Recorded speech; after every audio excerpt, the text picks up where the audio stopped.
कार्तिक पूर्णिमा की क्या है कहानी? क्यों मनाते हैं कार्तिक पूर्णिमा?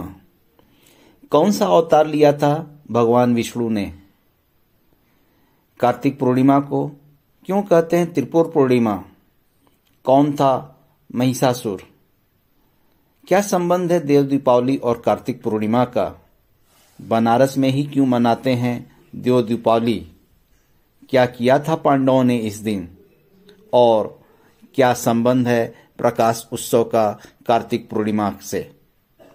तो दोस्तों, योगी बनारसी का आप सभी को प्यार भरा नमस्कार।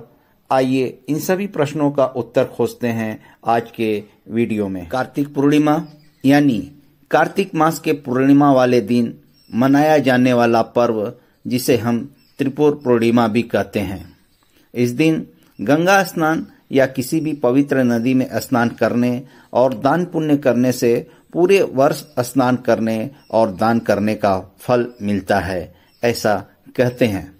आइए दोस्तों, अब बात करते हैं कि वह कौन सी घटना थी जिस कारण से भगवान विष्णु को लेना पड़ा था अवतार आज के ही दिन। दोस्तों, जब ब्रह्मा जी ने सृष्टि की रचना की तथा सप्तऋषि और सनकादिक मुनियों की उत्पत्ति कर दी, तो उन्हीं सप्तऋषियों में से एक ऋषि थे मरीचि, और उनके पुत्र थे महर्षि कश्यप।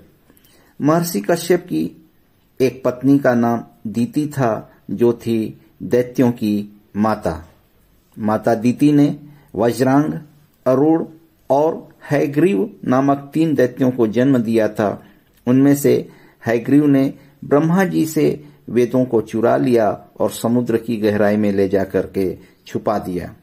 जब भगवान विष्णु को यह बात पता चली, तो उन्होंने हैग्रीव का वध करने का निश्चय किया और आज के ही दिन अपना पहला अवतार लिया, जो था मत्स्य अवतार, यानी कि मछली का अवतार।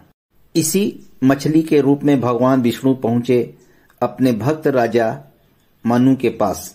उस समय राजा मनु सूर्य भगवान को दे रहे थे अर्घ्य, तो मत्स्य रूप में भगवान विष्णु उनके अजूरी में समा गए और कहा कि मुझे अपने कमंडल में रख लो, नहीं तो बड़ी मछलियां मुझे खा जाएंगी। दयावान राजा ने उन्हें अपने कमंडल में रख लिया और यहीं से चालू हुआ भगवान की लीला। उन्होंने अपना आकार इतना बड़ा कर लिया कि राजा मनु को उस मछली रूप में भगवान को रखने के लिए सारा स्थान छोटा लगने लगा। तब भगवान ने राजा मनु को वास्तविक रूप में दर्शन दिया और कहा कि राजन, 7 दिनों में महासागर में महाप्रलय आने वाला है, इसलिए सभी प्रजातियों को एक नाव में बैठा लो और इस नाव को मैं खींचूंगा, क्योंकि मुझे हैग्रीवासुर को मारना है। जब मत्स्य रूप में भगवान विष्णु ने समुद्र में हैग्रीवासुर के राज्य में प्रवेश किया, तो उसके सिपाही विष्णु जी को मारने के लिए दौड़ पड़े, पर भगवान ने सभी का वध कर हैग्रीवासुर को भी मार डाला और वेदों को उसके कारागार से निकालकर ब्रह्मा जी को सौंप दिया। साथ ही मनु की नौका को खींचकर संसार को जल प्रलय से भी बचा लिया। इसलिए इस दिन गंगा या पवित्र नदियों के स्नान, दीप, हवन आदि करने से मृत्यु लोक को त्यागने के बाद स्वर्ग की प्राप्ति होती है। तो दोस्तों, ये है कार्तिक पूर्णिमा का महत्व।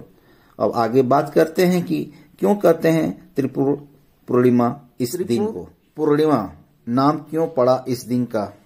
इसको जानने से पहले हमें जानना होगा त्रिपुरासुर के बारे में। दोस्तों, आप जानते होंगे कि महर्षि कश्यप और दीति के ज्येष्ठ पुत्र थे वज्रांग, और उनका पुत्र था तारकासुर, जिसका वध किया था कार्तिकेय ने।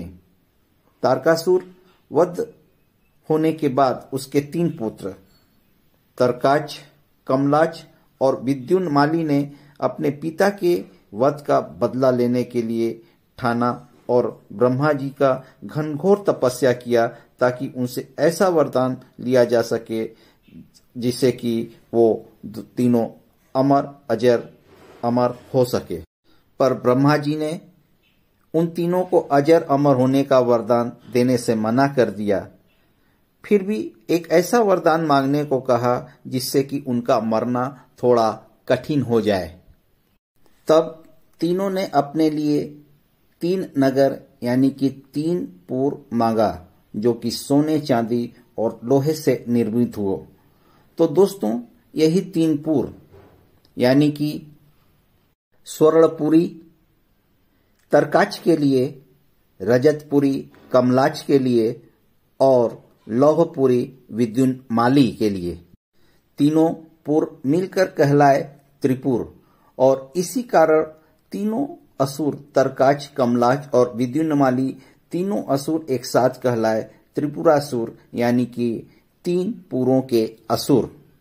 साथ में तीनों ने ये वरदान भी मांगा कि कोई भी उनको मारना चाहे तो एक साथ ही मार पाए, वो भी तब जब तीनों पुर अभिजीत नक्षत्र में एक सिद्ध में हो। था न मुश्किल या कठिन, क्योंकि ये तीनों पुर 3 अलग अलग स्थानों पे थे। जैसे कि स्वर्गपुरी था करीब स्वर्ग के आसपास, और रजतपुरी अंतरिक्ष में, और लौहपुरी था पृथ्वी के आसपास। और तीनों असुर अलग अलग पुरों में निवास करते थे, तो एक साथ कैसे मारे जाते। भी बड़ा वरदान उन्होंने ये मांगा कि तीनों का वध एक ही बाण से हो जिससे उनको मारना और कठिन हो जाए। साथ ही बाण चलाने वाला भी बहुत ही शांत अवस्था में हो और एक ऐसे रथ पर सवार हो जिसकी किसी ने कल्पना भी न की हो, और बाण भी ऐसा हो कि जिसे किसी ने बनाया न हो। ये सारे वरदान मिलने के बाद तीनों ने लोगों पर भयंकर अत्याचार करना शुरू कर दिया। देवताओं को छुप कर रहना पड़ रहा था। सभी देवताओं ने अपना सारा बल लगा दिया उन तीनों को मारने के लिए, पर असफल रहे। अंत में वे सभी भगवान शिव की शरण में पहुंचे। भगवान शिव ने देवताओं को अपना आधा बल दिया तीनों असुरों का वध करने के लिए, पर वे भगवान शिव के बल को संभाल न सके। तब भगवान शिव ने स्वयं तीनों असुरों का वध करने का निश्चय कहते हैं कि वह अकल्पनीय रथ बने पृथ्वी, और उस रथ के पहिया बने सूर्य और चंद्रमा। सृष्टा यानी कि ब्रह्मदेव बने सारथी, और स्वयं भगवान विष्णु बाण, मेरु पर्वत, धनुष और वासुकी बने उस धनुष की डोर। इस तरह से वह असंभव रथ और अस्त्र बना तीनों असुरों यानी त्रिपुरासुर के संहार के लिए। लेकिन जब महादेव उस रथ पर सवार हुए तो देवताओं द्वारा संभाला गया वह रथ डगमगाने लगा। तब स्वयं भगवान विष्णु वृषभ रूप में उस रथ से जुड़ गए। अब महादेव ने तीनों पुरों का अभिजीत नक्षत्र में एक सिद्ध में आने का संकल्प लिया और अपने अस्त्र का संधान किया। ऐसे ही तीनों पुर एक साथ एकत्रित हुए। महादेव ने अपने बाण से तीनों पुरों को जलाकर भस्म कर दिया और तीनों असुरों का अंत हुआ। तभी से महादेव त्रिपुरांतक यानी कि तीनों पुरों का अंत करने वाले कहलाए। चूंकि ये दिन कार्तिक पूर्णिमा का था तो इस दिन को त्रिपुर पूर्णिमा या त्रिपुरारी पूर्णिमा भी कहा जाता है। कहते हैं कि त्रिपुरासुर के वध के बाद भगवान शिव ने काशी में आकर स्नान किया और देवताओं ने काशी में दीपावली का उत्सव मनाया, खुशी का उत्सव मनाया। तभी से काशी में दीपावली का उत्सव मनाया जाता है। तो दोस्तों, यह है कार्तिक पूर्णिमा या त्रिपुर पूर्णिमा का काशी से कनेक्शन या संबंध। इसलिए यहाँ यानी कि काशी या बनारस में मनाते हैं भव्य देव दीपावली। आइए अब आगे बात करते हैं कि क्या संबंध है महाभारत और कार्तिक पूर्णिमा का, साथ ही गुरु नानक देव का। लेकिन उससे पहले आप लोगों से अनुरोध है कि अगर वीडियो पसंद न आया हो तो डिसलाइक जरूर कर दें। अगर पसंद आया हो तो शेयर जरूर करें, जिससे और लोग भी इस महान पर्व के बारे में जान सकें। और अगर चैनल पे नए हैं तो प्लीज सब्सक्राइब जरूर कर दें, जिससे कि आपको ऐसे ही ज्ञानवर्धक कंटेंट मिलता रहे। कहते हैं कि महाभारत के 18 दिनों के विनाशकारी युद्ध के बाद अपने परिजनों की स्थिति को देखकर युधिष्ठिर विचलित हो गए। तब श्री कृष्ण जी के कहने पर पांडव गढ़ खादर के विशाल रेतीले मैदान पर आए और कार्तिक शुक्ल अष्टमी से चतुर्दशी तक गंगा किनारे स्नान किया और यज्ञ किया तथा पूर्णिमा वाले दिन दिवंगत आत्माओं की शांति के लिए दीप दान किया। कार्तिक पूर्णिमा के ही दिन यानी कि 15 अप्रैल 1469 को तलवंडी के राय भोग में सिखों के प्रथम गुरु नानक देव जी का जन्म हुआ था। अपने गुरु के जन्म दिवस को सिख भाई लोग प्रकाश उत्सव के रूप में कार्तिक पूर्णिमा के दिन मनाते हैं। तो दोस्तों, कैसा लगा वीडियो कमेंट जरूर कीजिएगा। आप सभी का धन्यवाद वीडियो में बने रहने के लिए।